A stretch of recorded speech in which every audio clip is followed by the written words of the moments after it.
Amen. So you're there in Proverbs chapter 23. I want you can keep a finger there, but we'll get back to that passage there. I want you to go to 1 Thessalonians chapter 5. I'm going to be preaching a sermon on drugs and alcohol in light of the Bible. Drugs and alcohol in light of the Bible.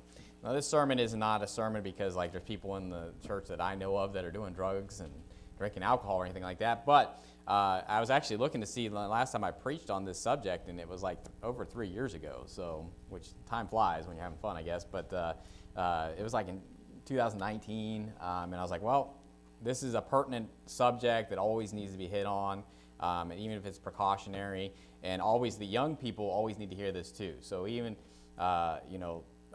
if you adults say, I don't have a problem with this, well, obviously you need to be reminded of the dangers of it, but children and young people need to be reminded that drugs and alcohol are not something that you should be getting into, that they will ruin your life, and what the Bible teaches on this subject.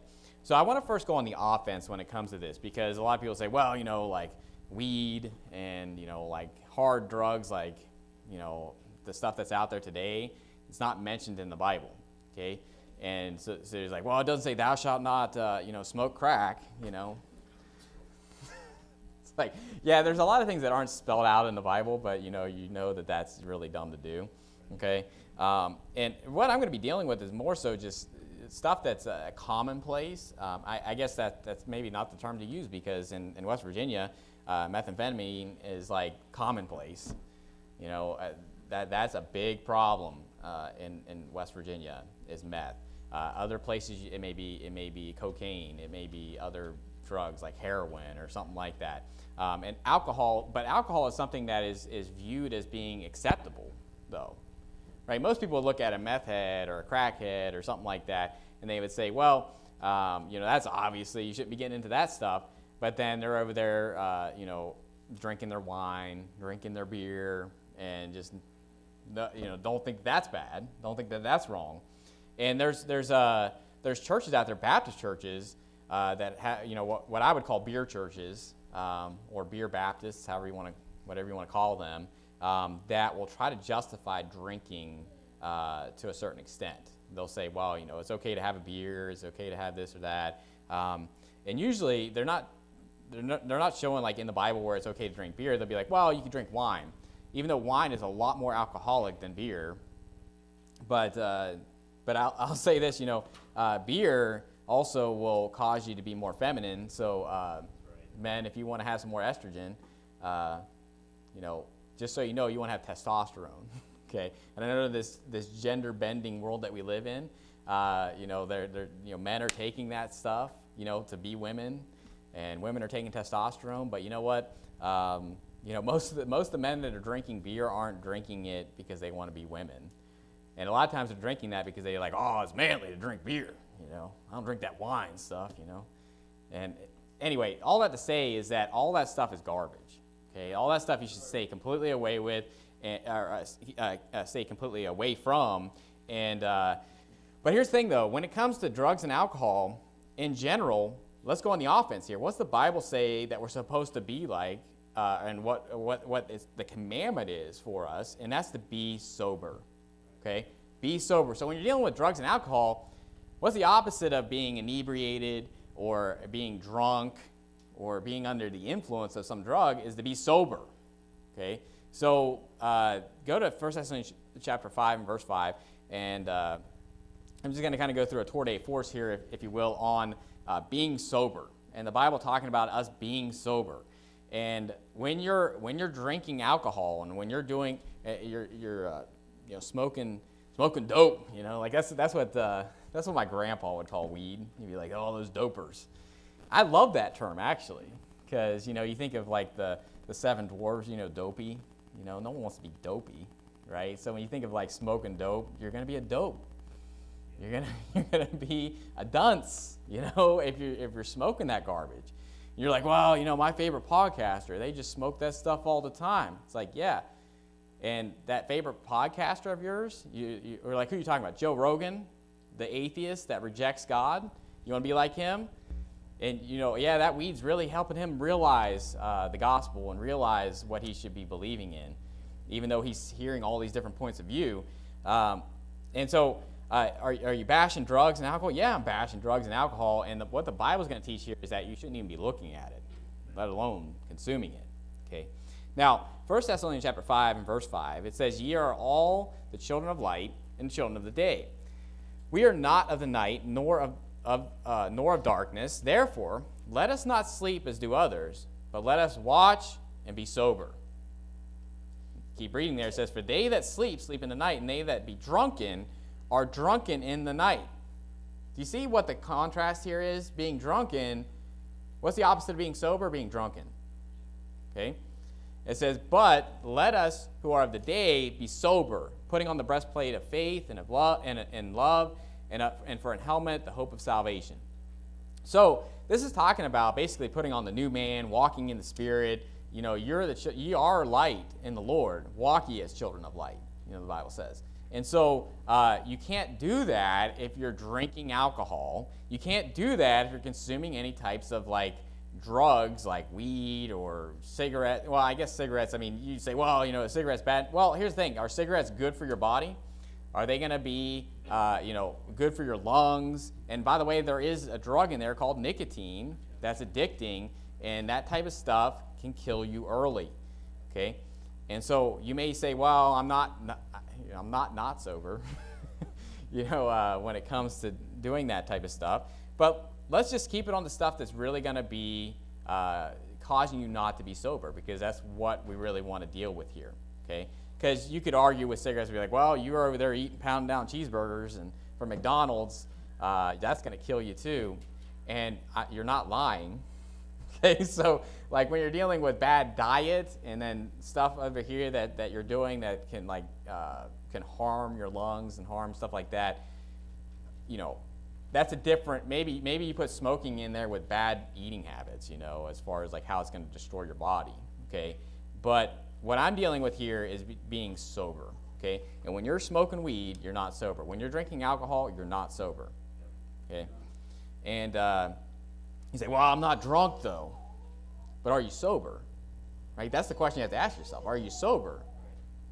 And in 1 Timothy chapter 3 and verse 2, 1 Timothy chapter 3 and verse 2, and what it really comes down to here is that, okay, let's say there's like an amount of alcohol, if you drank a beer, you're still sober and you're not drunk. Do you want to toe that line? Let's just be honest here. Do you want to toe that line? Do you want to say, well, you know what, I had a little bit, I think I'm still sober? Or how about you don't drink any and you know you're sober? It's like the hair length issue. It's like the dress standard issue. When it comes to this, is like, why are you trying to toe the line? By the way, you won't become an alcoholic if you don't drink anything, if you don't drink any alcohol. Why do you want to play with fire? Because you know all that stuff's addicting, right? Like, oh, I could quit anytime I want. Yeah. I say that with my food habits too. I'll quit, then I'll come right back to those Reese cups, And different problem, okay? But I'm not talking about gluttony this morning, although that is in this chapter. But in 1 Timothy chapter 3 and verse 2, one of the qualifications for a bishop and one of the qualifications for a deacon and for their wives is to be sober.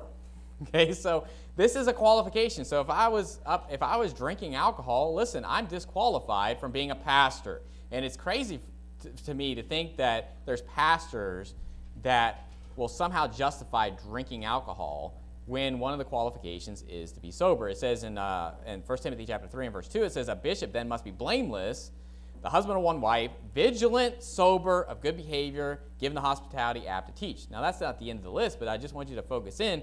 And notice what's linked to that, being vigilant.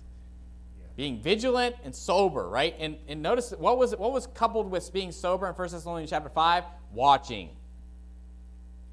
Watching, being vigilant, being sober. Okay, let me ask you a question. Do you want, if someone's watching out for your life, right? Let's say someone's on the tower and they're watching for your souls, meaning like you're going to sleep, right? Because you need rest, and you're having someone that's standing on this tower to watch out, make sure no enemies come, no one's going to hurt you, whatever the case may be. Do you want that person to be drinking alcohol? Or do you want that person to be, sober? And it doesn't say anything about coffee here, but you could pour some coffee in your eyes and you'd really be sober at that point, right? So this isn't a sermon against coffee, although if you have problems with any type of thing that you're addicted to, then you need to be looking at that, okay? Because there's different types of things that obviously, even if it's not dealing with sobriety, that you need to you don't want to be brought under the power of any. Meats for the belly and the belly for meats, right? So whatever you're eating, whatever you're consuming, you don't want to be, basically that controlling you, okay? And I probably stepped on more toes than anybody dealing with coffee. And listen, I drink coffee, okay? So I'm not against coffee, I'm not against caffeine, but at the same time, you got to be careful with that. Now, if you look down at verse 11 of 1 Timothy chapter 3, it's talking about the wives of the deacons. It says, even so must the wives be grave, not slanderers, sober, faithful in all things. So being sober is something there with the deacons' wives, but obviously that would apply for the pastor's wife as well. Go to Titus chapter 2. Titus chapter 2. I want you to see how many times it mentions this as far as being sober. And just the different categories, the different groups of people that you want to be sober. And so, like I said, I'm going on the offense here because you say, well, where does it say that you can't do this drug? Where does it say you can't do this drug? That doesn't have to. It said be sober. Yeah. Boom, takes care of them all.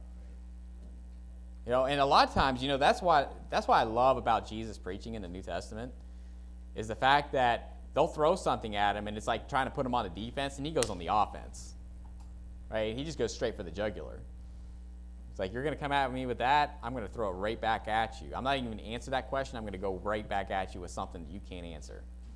And that's the way, first of all, I approach this. Now, I'm going to answer the passages dealing with alcohol and dealing with that type of subject. Okay, so I'm going to give you some ammunition against those that would try to use the Bible to say you can drink and that it's okay and all that. But, the thing I would say to someone, first of all, is the Bible says be sober. So how are you going to do that when you're drinking? How are you going to do that when you're under the influence of dope or under the influence of any type of drug like that that's not going to cause you to be sober?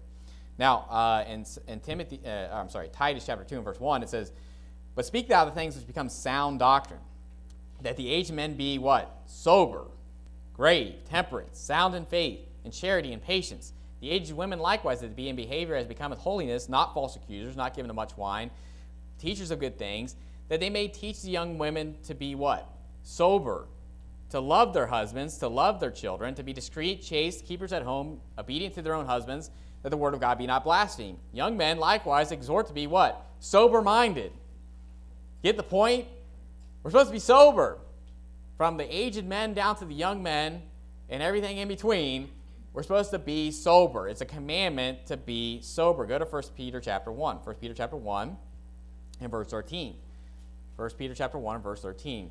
And the rest here will be in 1 Peter, and then we'll move on. But, man, it's cold up here. My hands are freezing. I'm going to start wearing gloves up here when I'm preaching. Is everybody comfortable, though, out there? It's cold out there. Is it cold out there? And Brother Joseph, you want to maybe, turn that up from Arctic up to normal? I just saw a penguin slide on his stomach down the aisle here. If it gets warm, turn it back down. But so 1 Peter chapter 1 verse 13, it says, wherefore gird up the loins of your mind, be sober, and hope to the end for the grace that is to be brought unto you at the revelation of Jesus Christ. Go to chapter 4 and verse 7. Chapter 4 and verse 7.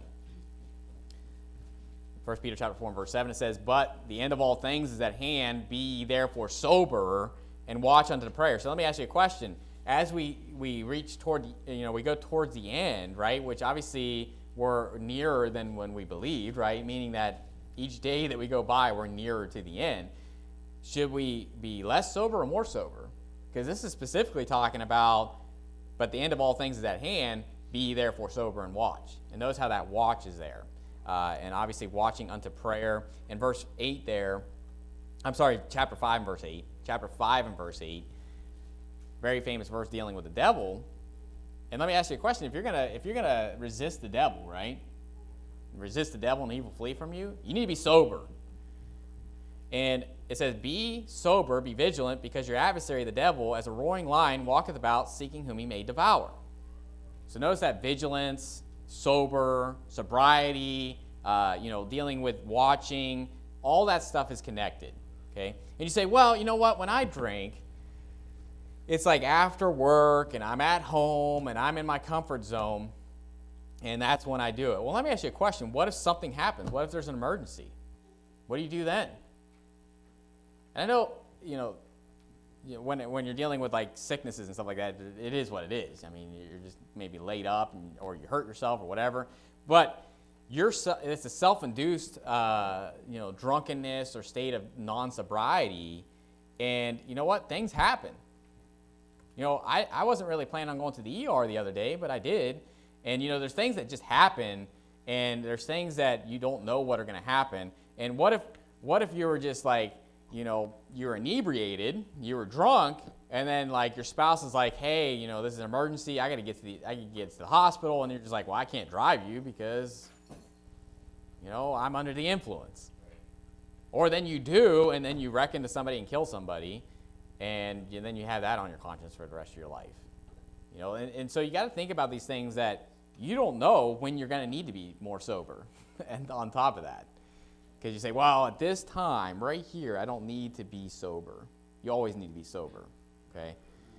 And just look at it that way. And you say, well, that's being really hard-nosed with it. So what? I'd rather be hard-nosed with it, and I'd rather be on the side of caution when it comes to any of this stuff than be, on that line somewhere, okay? When it comes to my hair length, although I need a haircut right now, but I'd still say most people would say, my hair is pretty short. I don't like toe the line with that. I cut it short. The Bible says that, it's a shame for a man to have long hair, and you know what? I'm not going to be anywhere close to that. Some people take it a little further, and they completely shave their head, or they get it shorter than this, and I'm not against you. But at the same time, like, I'm not going to toe the line with that. I'm not going to toe the line with what I wear, where it's like, that I'm wearing man's clothes, and, that's why I wear Duluth. No. No, but honestly, though, when it comes to clothing, I'm not trying to toe the line with that.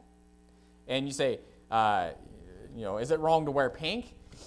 I don't care if it's wrong to wear pink. I'm not going to wear pink. Yeah. My girls always ask me that. They're like, so is pink a girl color? I'm like, yes.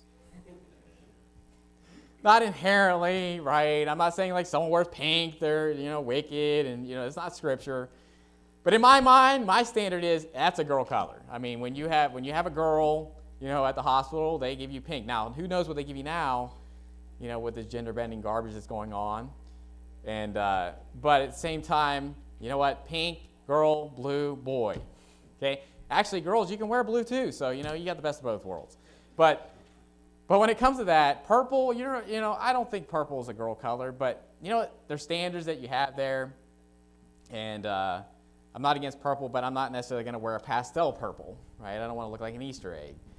And, those are the type of things that you have standards on, and it's not necessarily scripture, but I'm just not going to toe that line. I'm not going to come up here with a pink tie on. I'm just not going to do it. You say, why don't you do that? Because I've seen too many limp-wristed pastors wearing pink ties, and I don't want to be anywhere close to being associated with that person. I don't even like pink. Okay, so there's that too. How did I get off on that?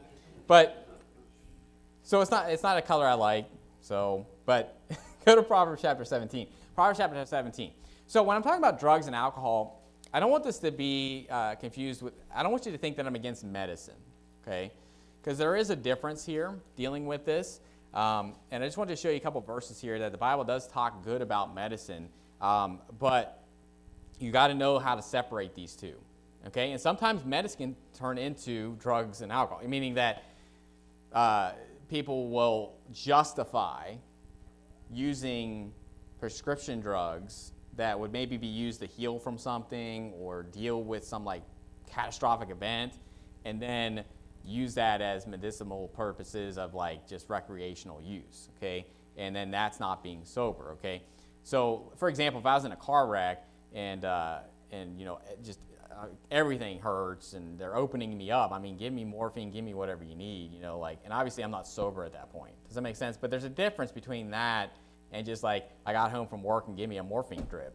Do you see the difference there as far as like life safety and like having to like deal with traumatic trauma and all that stuff? That's kind of like the nakedness issue, right? As far as like obviously we shouldn't be showing our nakedness, but listen, you know what? If my wife needs saved, I don't, making this go out the window when you're in that life and death situation. So I hope that makes sense. I want that to be very clear. I'm not against stuff like that would be needed in those circumstances, okay? And I'll kind of hit that maybe on my last point. But Proverbs 17 and verse 22, notice what it says here. Proverbs 17 and verse 22, it says, "A merry heart doeth good like a medicine, but a broken spirit drieth the bones." Okay? So, doeth good like a medicine. Obviously, medicine here is not being referred, obviously we're talking about a merry heart, but it's comparing it to like how medicine would heal you and how it would be doing good unto you, okay? Go to Ezekiel chapter 47. Ezekiel chapter 47, and Luke was a beloved physician. I'm not against all physicians. There are physicians of no value. Okay, so don't get me wrong. There definitely are doctors and physicians that are quacks and that are good and all that. But there are a lot of physicians that are fine. Now, I'll say this, that there's a lot of physicians that are just doing what they're taught and they don't have malicious intent, but that doesn't mean that they're right about everything too. Okay, so there's a whole spectrum there when you're dealing with doctors and physicians. Luke, I believe, was a good physician. Okay, obviously we have that song, about Jesus, being the great physician. Obviously, but they that are sick need not a physician. And that's where you get into that aspect of like why I don't think you need to get vaccines and why like preventative type stuff as far as doctors go and all that stuff. And that gets into another thing. But at the same time, if my child needs surgery, okay, that physician is obviously not a bad thing if that doctor is going to save my child's life or whatever the case may be, okay? But when it comes to medicine, notice what it says here in Ezekiel chapter 47. Now, this is very similar, and if anything, talking about the new heaven, new earth. Because notice what it says here in Ezekiel 47, verse 12. It says, "And by the river upon the bank thereof, on this side and on that side, shall grow all trees for meat, whose leaves shall not fade. Neither shall the fruit thereof be consumed. It shall bring forth new fruit according to his months, because their waters they issued out of the sanctuary, and the fruit thereof shall be for meat, and the leaf thereof for medicine." Now this is, if you read Revelation 22, you'd be like, this is like reading the same thing, okay? You have the tree of life on either side of the river of life, right? And it talks about the fruit in its month. It will grow 12 manner of fruits, right, in its months. And then it talks about how the leaves are for what? The healing of the nations. So when you're talking about medicine, the leaf thereof is for medicine. It's talking about healing, okay? Now, just a simple thing that you all understand, aloe, right? Aloe comes from what? An aloe plant, right? Which is essentially, I don't know if that's considered a leaf, but it looks like a leaf, so I'm going to go with that.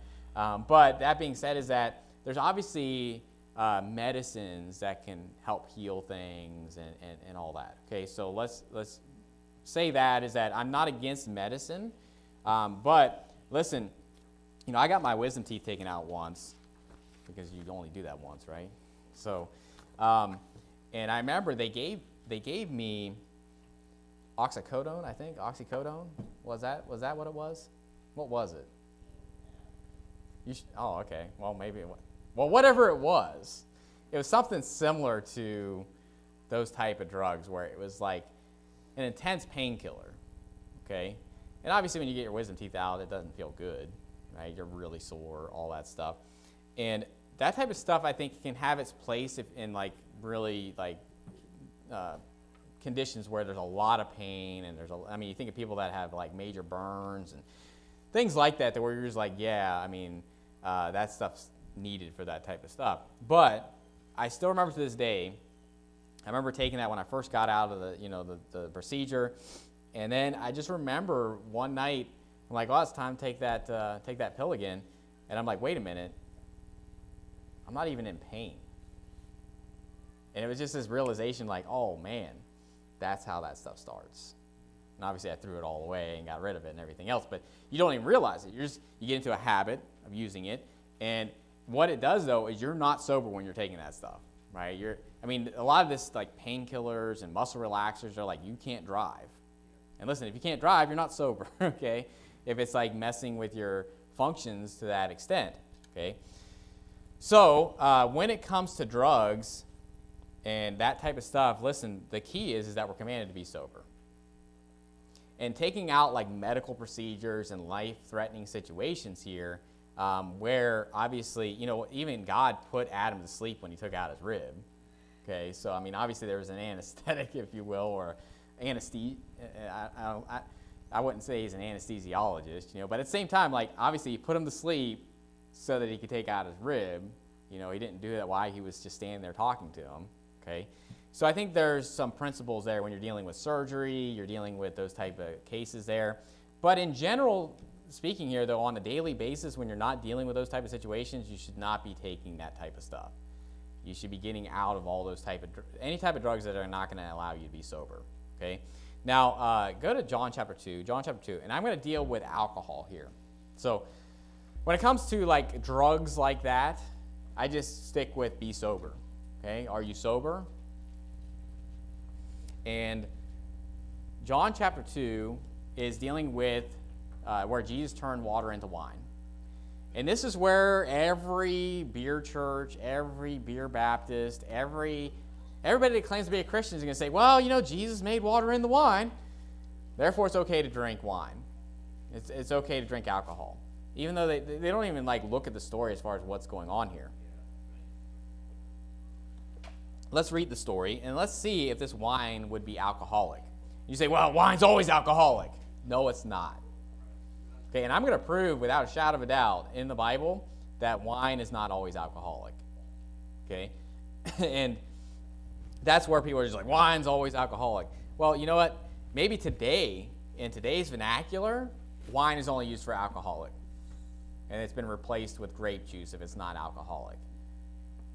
But that's just not the way it was back then. That's not how they used that terminology back then. And you have to understand that, and the Bible will define itself as well. But in John chapter 2 and verse 7, it says, Jesus saith unto them, fill the water pots with water, and they filled them up to the brim. And he saith unto them, draw out now, and bear unto the governor of the feast, and they bear it. So just so you know, right before this, Mary basically comes up to Jesus and says, they have no wine. And he says, woman, what have I to do with thee? Mine hour is not yet come. But then he tells them to do this thing where he's basically saying to fill up these water pots, right? Verse 9 here says, when the ruler of the feast had tasted the water that was made wine. Okay, so this is what happened here, is that he filled it up with water. They poured it out, they drew it out to the people, and it was wine. And it says, and knew not whence it was, but the servants which drew the water knew. The governor of the feast called the bridegroom. So basically, if you think about it, only the people that put the water in there knew that it was water before that, right? Everybody else just thought they were bringing out more wine. And all they knew is that this was wine, right? And in verse 10 there it says, and he saith unto him, every man at the beginning doth set forth good wine. And when men have well drunk, then that which is worse. But thou hast kept the good wine until now. This beginning of miracles did Jesus in Cana of Galilee, and manifested forth his glory, and his disciples believed on him. So what you have to understand is in this story, the whole point of what this governor is saying is that we've well drunk. This is not the time that you usually bring out the best wine. And basically what he's stating is that not only did he turn water into wine, he turned it into the best tasting wine that they had all day. Okay? But what you have to understand here is that if this was alcoholic wine, that means they were all drunk. So Jesus just gave more wine to a bunch of drunks? Do you see how that doesn't jive with anything what the Bible teaches as far as not giving, not making someone drunk, and just against drunkards, and being a drunkard is sin? Because even the beer Baptists and the beer churches will admit to you that drunkenness is sin. They'll just try to say, well, I'm not drunk though, right? They're just trying to say, well, I'm not drunk, I'm not drinking in excess. Well, in this story, then they would have been drinking, they'd already drank it in excess, right? Before they even drank the wine that was turned from water into wine. So this clearly would be talking about non-alcoholic wine, or wine that's straight from the cluster, if you will, and I'm going to be getting into that. But let's look at our verses here. So our memory verses in Proverbs chapter 20 and verse 1. Proverbs chapter 20 and verse 1. So either that's non-alcoholic wine, or Jesus just gave a whole bunch of alcoholic wine to a bunch of drunkards. So which one do you want to believe on that one? Especially when it says this beginning of miracles. This is the beginning of miracles. So Jesus starts off his ministry with just like getting people sloshed more than they already were, right? And they all died of alcohol poisoning after this because they're already drunk, according to what these beer church people think. So you see how that doesn't make any sense, okay? So when it says they were well drunk, listen, being well drunk sometimes is just talking about the fact that you drank a lot, you eat and drink and be merry doesn't necessarily mean that you're drinking alcohol. It just means that you're full of food and drink, okay? And being well drunk is different than being a drunkard, okay? So look at Proverbs 20 and verse 1. Here's our memory verse. For anybody that's just like, well, I drink wine and, a little alcohol is okay. Wine is a mocker and strong drink is raging, and whosoever is deceived thereby is not wise. If there's any time to have a verse memorized against alcohol, that's the one right there. When someone wants to say, well, wine's not bad, or I shouldn't be it's okay to drink alcoholic wine. Well, wine is a mocker, and strong drink is raging. And you know what? I say to them, you're deceived and you're not wise. Okay. Go to Proverbs 23. That's our chapter that we read today, because I think this gives you an insight into the fact that wine can be non-alcoholic and can be alcoholic, and that the fact that word can be referring to either one. Okay, and this chapter, this passage right here, proves this to a T. Notice what it says in verse 29. It says, "Woe, or who hath woe? Who hath sorrow? Who hath contentions? Who hath babbling? Who hath wounds without cause? Who hath redness of eyes?" Now, this is clearly talking about someone that's drunk, right? I mean, you think about all these different things. Like, you ever run into a drunk person? They sound like a babbling idiot. They're saying all kinds of stupid things. You could just see it in their eyes. You can see a drunkard. Who here, like, you've looked at somebody that person drinks alcohol all the time. Like, that's an alcoholic. Their nose is all puffed up and red. Their eyes are all just it looks bad, right? And you can just tell their liver, or their kidneys and their liver are just completely shot, just from their eyes, from their face, and it's just, you see it, okay? With other drugs, you see that type of stuff too, right? Meth heads, they don't have any teeth. That's a big telltale sign. And it's not because we're just in West Virginia, okay? Most West Virginians, well, who knows? I don't know what. I'm not going to speak out of turn on the statistics on people that have teeth in West Virginia. But that being said, okay, keep reading there, verse 30. It says, "They that tarry long at the wine, they that go to seek mixed wine." Now, someone could stop reading there and be like, well, see, it's talking about being drunk and you're just drinking too much. It's in excess, right? It's you're just tarrying long at it. And granted, right, to be in that category of having sorrow, woe, contentions, babbling, obviously you're tarrying long at it. You didn't just probably have a glass of wine, okay? So that's obviously true. But notice what it says in verse 31. "Look not thou upon the wine when." And that's the key word you want to remember there, is that there's a time when you're not to look at the wine. It doesn't say that you you can never look at it. It says, "Look not thou upon the wine when it is red, when it giveth his color in the cup, when it moveth itself aright." So what is that talking about? Well, there's different ways to tell that something's been fermented. One is, you ever heard of red wine? But not all wine is red, right? Some is white wine. I don't know what the other names. I don't, like, there's all kinds of fancy names for wine, but who cares, right? I don't care what all the different types of wine are, but I know this is that there's red wine, there's white wine, and that, so it's like, well, someone could look at it and be like, well, it's not red though. It's like, it's white wine. Well, when it giveth its color in the cup, okay? So it's like it catches all, right? It's red wine, any type of wine, it obviously is given its color in the cup. It's not grape juice. It's clearly not grape juice anymore. And then it says, when it moveth itself aright. Now that's a way of saying it's carbonated. And one way to tell whether something's fermenting is if there's carbonation. So in the fermenting process, there's a carbonation that takes place of that. And what goes on with grape juice is the sugar and the yeast. And a lot of times you're dealing with the yeast that's off the grape skin. That will go through a fermenting process, and then that will turn that into alcohol. Okay, so if you take grape juice and you let it sit there for long enough, and you have obviously that yeast that's in there, or the leaven, if you will, that the Bible would use that term, then that's going to turn it into alcohol. So that's where it's going to turn red. That's when it's going to give its color. That's when it's going to start being carbonated, okay? And there's different, obviously, levels of carbonation that you deal with alcohol, but you could tell that a lot of alcohol is carbonated, though. You know, like the beer, champagne, like different types of wines, different things like that will have carbonation in them. And so this is stating, don't look at it. Now, you could take this as far as saying, I'm not going to look at it, like I'm going to go down the aisle and not even look at it. Like I'm just going to like put blinders on, which, you know, more power to you. Just don't run into anything when you do that, you know. Don't accidentally like tip over everything. But when I look at this, what I'm thinking here, though, is that you think about look not on a woman to lust after her, right? So it's not a sin to look at a woman, right? But look not on a woman to lust after her. It's just like, okay, touch not a woman, right? Well, I mean, if I shake a woman's hand, am I in sin because I touched a woman?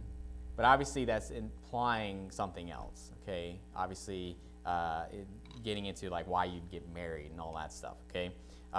But you could get into that and say, well, you know, if you're dating somebody, you know, it's probably not a good idea to maybe hold her hand all the time. It's probably not a good idea to like to be kissing her, you know, and stuff like that, because it's going to lead to other things. It's going to lead to fornication, essentially, okay? And the same thing here is that someone that had a problem with alcohol, okay, so someone that's never drank alcohol, you look at it, it's probably not going to like affect you as much, right? Because you don't even know what it does, you don't know what it feels like, whatever, right? But someone that's had it before, that had problems with it, they could look at that and they're just thinking about what that would make them feel like if they drank it. And I've run into people that are just like, I drive by this liquor store, and you know what? Every time I drive by that liquor store, I just want to go in there and get a drink. And why? Because they had problems with it before, and they're just looking at that and be like, I want that, right? What are they? They're lusting after it, right? So it's better not to even look at that store, so you're not even thinking about it. Okay, so that's what this is dealing with here as far as looking not upon the wine. But obviously, grape juice is different. Like you go down the juice aisle and you see Welch's, you're not like, look away, you know, like don't want to look at the Welch's. Obviously, we're talking about alcoholic wine, and you're dealing with the fact that you're going to look on it to want to drink it, essentially. But keep reading there. It says, at the last it biteth like a serpent and stingeth like an adder. So listen, children, listen, young ones. Remember this, is that alcohol, the TV shows are going to make it look like it's cool. All the people on there, they look attractive, they're all fit. But you know what? When you go out soul winning, what do you see when you see a drunk come to the door? When you see someone that's drinking alcohol, you see a big, fat slob. Everything's in disarray. They smell, you know, they're living in filth. You know, like that's the type of atmosphere that's really the end of drinking, okay? And it's not like these beautiful women and handsome men that are just partying it up. You don't see what that alcohol does. You don't see the end game of what that alcohol does and the tragedies, the horror stories of what happens specifically to women when it comes to alcohol. But even the men, okay? So it says, at the last it biteth like an adder and stingeth like an adder. It biteth like a serpent and stingeth like an adder. Thine eyes shall behold strange women, thine heart shall utter perverse things. Yea, thou shalt be as he that lieth down in the midst of the sea, and as he that lieth upon the top of a mast. So you can understand what it's stating here is that, especially men, that are married. When it's talking about a strange woman, it's talking about a woman that's not your wife. Okay, you already have, we all have to worry about not looking on a woman to lust after her as married men. Let's not add something that's going to make that worse, make that harder. Okay, because alcohol is going to only make that harder to do and harder to stay away from, and then you're going to say perverse things. You're going to say things that you normally wouldn't say if you were sober. And this is why, young people, this is why alcohol is always at a party. Because people are introverts, people are afraid to talk to people, and they're just like, well, I need my courage. And they need some alcohol to make them be able to talk to people and loosen up and all that. But listen, if you need alcohol to have a good time, then you're a loser. I'm just going to say it. If you need alcohol to have a good time, then you're a loser. And any one of us that's ever done that, you know what? we weren't the cool kids, okay? Because that is a loser thing to do. It's something that is not going to have a good end game. And you know what? We have a lot of fun. Now, the kids will be like, you guys are old and you don't have fun at all.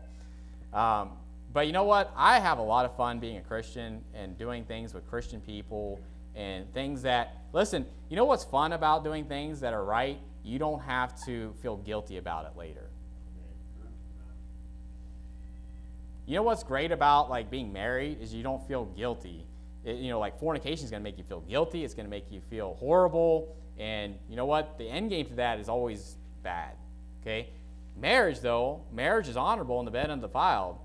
So that is something that there's no guilt, there's no shame, there's nothing. And the same thing when it comes to what you do as far as like not consuming alcohol, not doing these things that are wicked and wrong to do, that you know what, you leave when you leave our church and we have a big like party or fellowship or we go somewhere and have a good time, or you could even go with your family. You're on vacation and you're just having a good time. You're just doing things that aren't wrong to do. You know what? You don't have to feel guilty about that. You can just have a good time, and you're not under the chastisement of the Lord after that, right? So when it comes to this, it says that you're going to be like the sea. So anybody that's seen a drunk person, they're obviously not stable, right? They're just falling all over the place. It says, they have stricken me in verse 35, shalt thou say, and I was not sick. So they're basically saying, like, you're acting like you're sick, but it's not because you're sick from like some like virus or anything like that. You've made yourself that way. It says, they have beaten me, and I felt it not. When shall I awake? I will seek it yet again. So after all that end game, the worst part is they're going to go right back to it. It's like they forget about all that trauma and all that stuff that happened to them and all the stuff that they said and the embarrassment and everything that goes on when you drink that substance. That they're just like, when I wake, I'm going to seek it again. And it's just this vicious circle. It's like the dog returning to his vomit again, And so go to Isaiah chapter 65, and I want to prove to you that wine can be talking about grape juice, okay?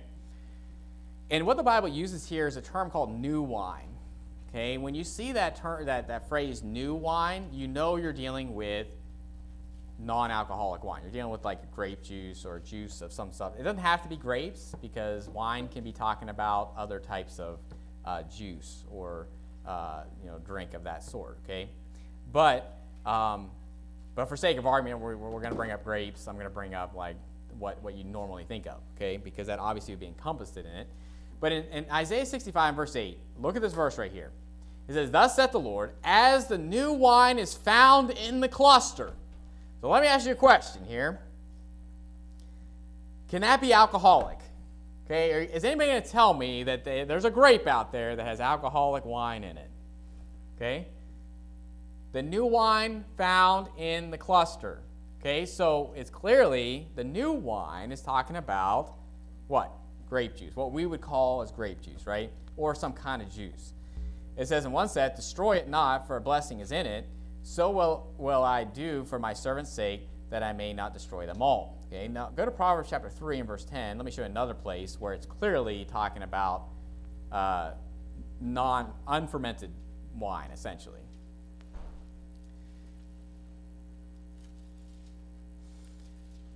So that's one that you've probably seen before, or probably brought up before. But how about this one in Proverbs chapter 3 and verse 10? It says, "So shall thy barns be filled with plenty, and thy presses shall burst out with new wine." So let me ask you a question. When they press all those grapes, is it just automatically alcoholic as soon as it comes out of that press?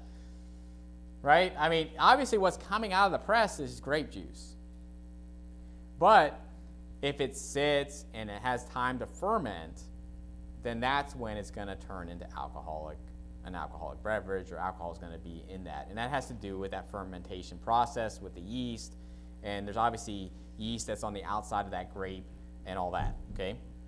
Now, nowadays, there's other ways that people ferment things, but who cares, right? I mean, that's obviously, if you did that would ferment it, okay? But go to Acts chapter 2. Now, I was reading this one this week. I was actually reading this is in my Greek New Testament, and so this just kind of popped out to me for a reason, okay? And I want to address this one because this is the one place where it says new wine where you're going to be like, is new wine non-alcoholic, right? And so I just kind of want to address this one because everywhere else where you see new wine, it's very clear, okay? I'm just going to be honest with you. When you see new wine, everywhere else, you're going to be like, that's non-alcoholic. But there's this one place where you're just like, what's going on here? Why are they talking about new wine, okay? It says in Acts chapter 2, so this is after the Holy Ghost has come upon them, the baptism of the Holy Ghost, they're speaking with other languages, right, to these people. And it says, basically, a lot of people were believing, they were marveling, but then there was mockers, okay? It says, others mocking said, these men are full of new wine. Now, go down to verse 15 there, because Peter's going to rebuke them and basically say, this is actually a fulfillment of prophecy, right? And it says in verse 15, it says, for these are not drunken as ye suppose, seeing it is but the third hour of the day. Okay, so you would look at this and be like, well, I thought new wine was non-alcoholic. Why would they be saying, like, you're drunk, you're full of new wine? Now, I'll say this. In the Greek, it's very clearly new wine. Okay, so it's not like this is a mistake in the King James Bible. This should be saying old wine. This is clearly talking about a sugary type drink, okay? And I'll just leave it at that, okay? There's no doubt that this is not like, oh, this wasn't translated correctly. This is translated perfectly. And full of new wine is correct. Now, one thing to remember here, did the narrator say this or did they say this? Did the mockers say it? Okay? So the mockers said it, so that's first of all. So to get a definition of new wine here, it'd be really out of sorts, to be honest with you, right? Because you're dealing with mockers stating they're full of new wine. So it's not a very good place to be like defining terms here. But here's what I believe is going on. That it's obviously early, right? It's the third hour of the day. And I believe they're mocking them. And this would be like a typical mock that you'd have today in America where they're stating, you're drunk off NyQuil, right? You're drunk off like, you guys you're full of like stuff that would never get you drunk, okay? Meaning that isn't that a typical like slam on people when it comes to drinking? It's like, oh, you got drunk off, I don't know, whatever. I don't know what like a soft type alcoholic drink, but they'll basically be like, oh, you need to drink this stuff that's like 150 proof, and they'll like knock people for not being able to drink as much or not be able to hold their liquor. Okay, so I believe it's basically a slam on there that basically state, okay, you guys are full of new wine, and that's why you're doing this. Meaning, like, it's not even hard. Like what, like you guys are like sloshed off that, and also too, when it comes to new wine, it's kind of like anything else. Everything has a little bit of trace of alcohol in it too. Okay, so you say, well, grape juice doesn't have any alcohol. Why would they ever say that? Well, what you have to understand is that if you had juice that now here in America, normally we'd keep this in the fridge, right? You open that juice, you put it in the fridge. But if you had that juice and you closed that lid and you put it out on your counter and it was hot, eventually that's going to ferment, okay? And even new wine can have a little trace of alcohol. But here's the thing. Have you ever heard of kombucha? Kombucha is like technically has some alcohol in it, okay? And people drink that, and actually friends of mine drink that. Pastor friends of mine drink kombucha and all this other stuff. And here's what I want to say with this. I'm not saying that consuming any trace of alcohol is sin, but what we're talking about is sobriety here. I don't care how much kombucha you drink, you're going to probably drown to death before you get drunk. Yeah. Does that make sense? And same thing if you're drinking new wine, if you're drinking grape juice that had a little bit of fermentation because you left it out in the sun too long, or you left it out a little too long, you're never going to get drunk off that. You're never going to not be sober drinking that. You would have to drink so much, and you would probably drown from the amount of fluids that you're putting into your body before that alcohol would ever make you drunk. Because there's a lot of things that have traces of alcohol in it. Vinegar, like different things that we cook with and that we use that have traces of alcohol in it. So, people that are coming at me like, oh, you're saying you shouldn't drink this has alcohol, this has alcohol, this has alcohol. Listen, we're talking about stuff that has like more than 0.5% alcohol, right? That's going to basically be able to get you drunk. And we're not talking about like I said, everything kind of ferments to a certain extent. just because you're in the world and you got things that are sitting out, whatever. That's not what we're talking about. Again, drink as much vinegar as you want, but I don't think you're never going to get drunk off that vinegar, and plus you're going to throw up before you ever do that anyway. So I, when it's dealing with this story, I don't believe it negates the fact that new wine's talking about non-alcoholic wine. I think that they're mocking them. They're obviously mocking. It says they're mocking them, but not only are they mocking them for they're basically stating you're drunk off new wine. What in the world's going on? Because it's the third hour of the day. It'd be kind of weird for them to be drinking anything else besides that. But first of all, the Bible doesn't say they drank any wine, right? This is just what the mocker said, right? No wine could have been consumed at all in this whole story, right? Nowhere does it say any of them were drinking any type of wine at any point during the day. It's just that these mockers came by and says, you're full of new wine. And then Peter's like, they're not drunk as you think. And obviously, he's kind of just addressing that this is not about not being sober. They're sober. They're sober-minded. They know what's going on, okay? So I just wanted to address that one because I could see, the naysayers coming out and saying, well, you said new wine is non-alcoholic. Okay, some mockers said they're full of new wine. Okay, if you want to try to say that that's stating that's alcoholic, when clearly, and I'll just state this, when I was reading through it, it's clearly new wine. Because it's where we get our term glucose from. And anyone know what glucose means? Sugar, right? And I know this for a fact because I had to do a glucose test one time, and they give you that sugary drink, and I can't drink orange stuff anymore because of that. Because they drink that and they draw your blood to see how much sugar you have in your body and all this stuff, and I literally was so sick after drinking that. It's just pure sugar, okay? So anyway, that's why it stuck out. And to be honest, this is where my sermon's coming from. Okay, so I wanted to address that one because I was reading through this and I'm like, you know what? I haven't hit on wine. I haven't hit on this subject of alcohol in a while. And I am going way over time here. I went through the presses, all that stuff. Now, go to Numbers chapter 6. I'm going to try to blast through this. Now, again, I kind of hit on this stuff before. So I've already hit on the stuff that's kind of stuff that I haven't hit on before, about kind of going on the offense with being sober.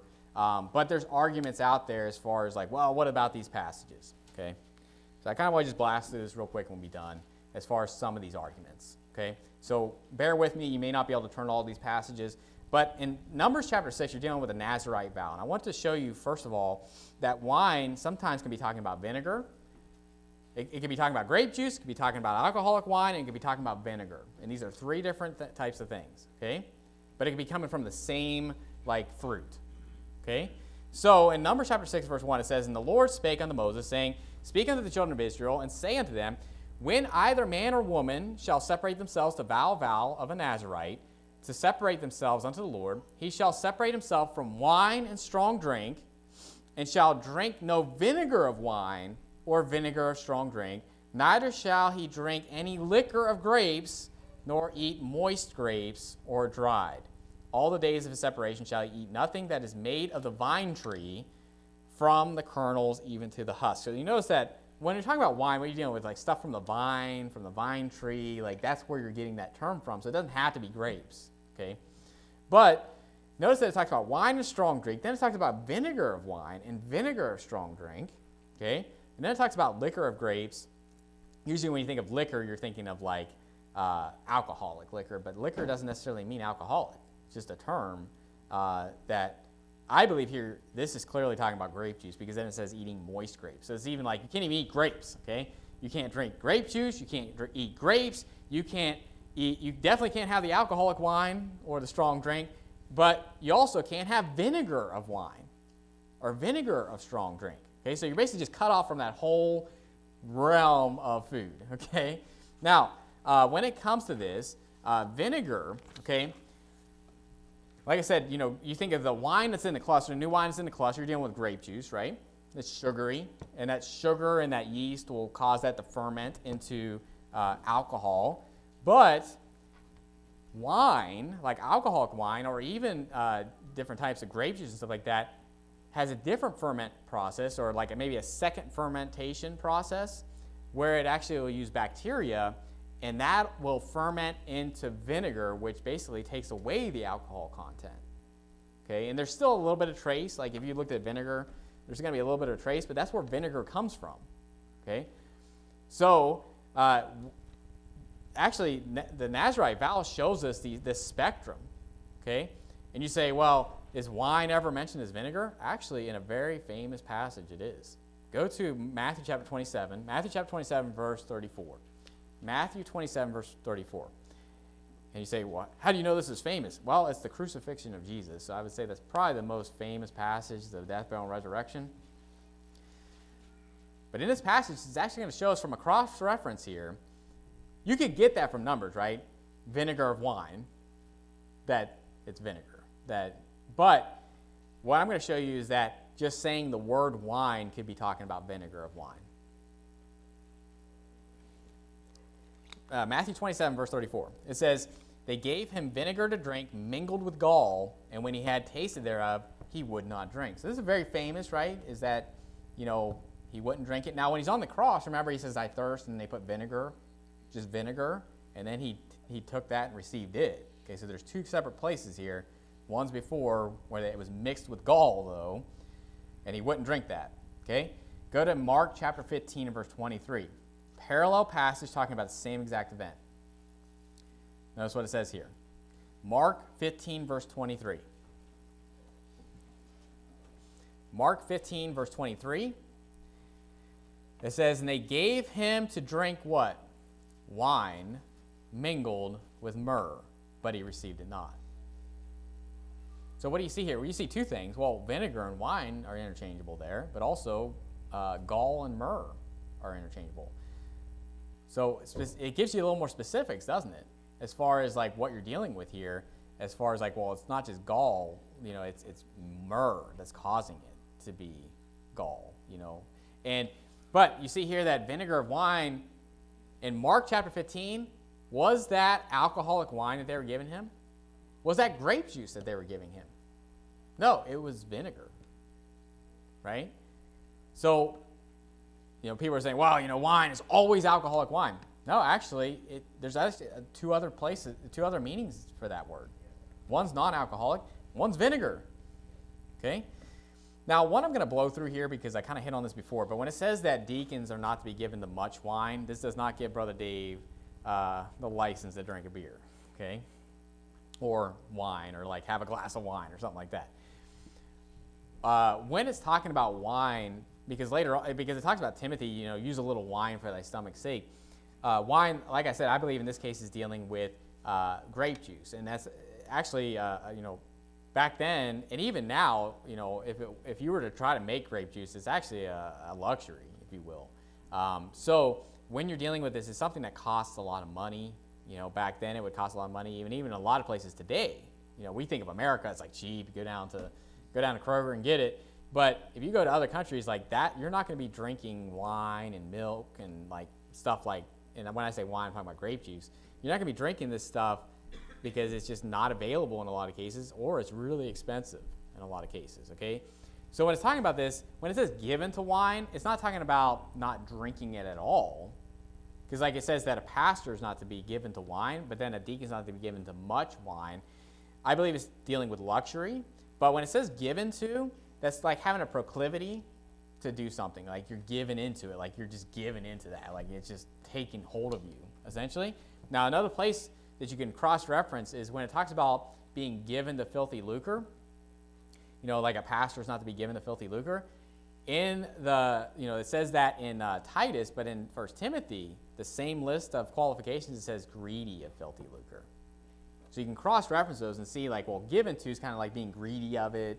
You know what I mean? So Brother Dave, for example, is not to be like given or greedy to luxury, right? He's supposed to just be a normal guy that's living a normal life and not just having to live. He doesn't have to have a G6 private plane flying him around, he doesn't have to have like, this high-end life, okay? And so that's where that comes in, okay? Now, the one that they're usually going to go to, and I want to hit this one, and then we can be done here. Deuteronomy 14. Deuteronomy 14. This is where the Bible says to buy, that you can go and buy wine and strong drink, okay? And it'd be like, well, if he tells you to go buy it, then, well, that wouldn't make any sense if you can't drink it. What are you buying it for?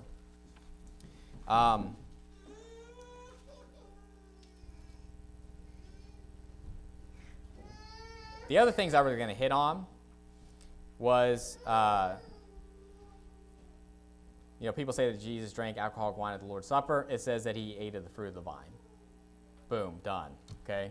Never says even wine in those passages, so that one's easy.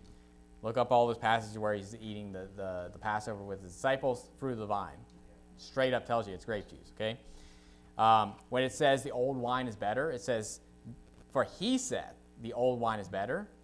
Yeah, in the world, you could find anybody on the street and be like, well, is old wine better or new wine better? They're going to be like, oh, old wine, give me that 15th century, Mogan David. I don't know what they drink, but they're going to basically state, like, give me the old stuff. That's better. It's aged, right? So just because someone says, and it didn't say that God said that it was better or that the Christians are saying it's better, so that's kind of ones I wanted to hit there, but just run out of time. So if you have more questions about that, you want me to look into that or get into that more, I can. I want to hit on this one, though. Deuteronomy 14, verse 22. It says, thou shalt truly tithe all the increase of thy seed that the field bringeth forth year by year. Okay? The context here is that they're traveling to Jerusalem. They're traveling to give their offerings and their tithes. And the whole point here is that there's some things they don't want to travel with. So what they'll do is they'll make it into money, and then they'll buy it there, right? So like whatever they were going to tithe, whether it's like an ox, it's a lamb, it's whatever, they basically just, instead of taking that with them, they take money with them, and then they go and buy it there, and then they sacrifice it or they give it as an offering. So that's very clearly what's going on here. So with that in mind, verse 23 says, thou shalt eat before the Lord thy God in the place which he shall choose to place his name there, the tithe of thy corn, of thy wine, and of thy oil, and the firstlings of thy herds and of thy flocks, that thou mayest learn to fear the Lord thy God always. And if the way be too long for thee, so that thou art not able to carry it, or if the place be too far from thee, which the Lord thy God shall choose to set his name there, when the Lord thy God hath blessed thee, then shalt thou turn it into money. So you see very clearly what's going on here, right? They don't even know where it's going to be. In Deuteronomy, they don't know it's Jerusalem. They don't know where this is going to be. They're just stating a fact here that it may be too far for you to take all this stuff with you. It says, and bind up the money in thy hand, and shalt go unto the place which the Lord thy God shall choose, and thou shalt bestow that money for whatsoever thy soul lusteth after, for oxen, or for sheep, or for wine, or for strong drink, or for whatsoever thy soul desireth, and thou shalt eat there before the Lord thy God, and thou shalt rejoice, thou and thine household, and a Levite that is within thy gates thou shalt not forsake him, for he hath no part nor inheritance with thee. Now, you say, well, it says there, you can go there, and whatever your soul lusteth after, then it says for wine, for strong drink. You say, well, why would they be buying strong drink? Why would they be buying wine? Well, because they're offering it. And if you didn't know this, there's a strong drink offering. Okay, go to Numbers chapter 28. Numbers chapter 28. You probably heard of the drink offering, the meat offering, the burnt offering, the sin offering. Like, there's all kinds of different offerings. So when you think about, like, okay, I don't want to take this ox with me, I'm going to sell it, or I'm going to make it into money, and then I'm going to go buy it when I get there, and then I'm going to offer that. Same thing with, it talks about the tithe of your wine, right? That was all mentioned as far as tithing. You're supposed to tithe your wine and all these different things. So it's saying that when you get there, you can buy it, okay? But I want to show you here that there is a strong drink offering, if you will, or a drink offering that would be alcoholic, okay? Notice what it says in verse 7. Numbers 28 and verse 7, it says, and the drink offering thereof shall be the fourth part of an hin for the one lamb in the holy place. Shalt thou cause the strong wine to be poured unto the Lord for a drink offering. So what are you buying that for? What are they buying it for? To drink it and consume it and get inebriated? Or are they doing it to give their tithe, right? And to give the offering? And you know what's interesting is that in Leviticus 7, there's actually an offering of leavened bread. Most of the time it's unleavened, right? Most of the time these offerings are unleavened.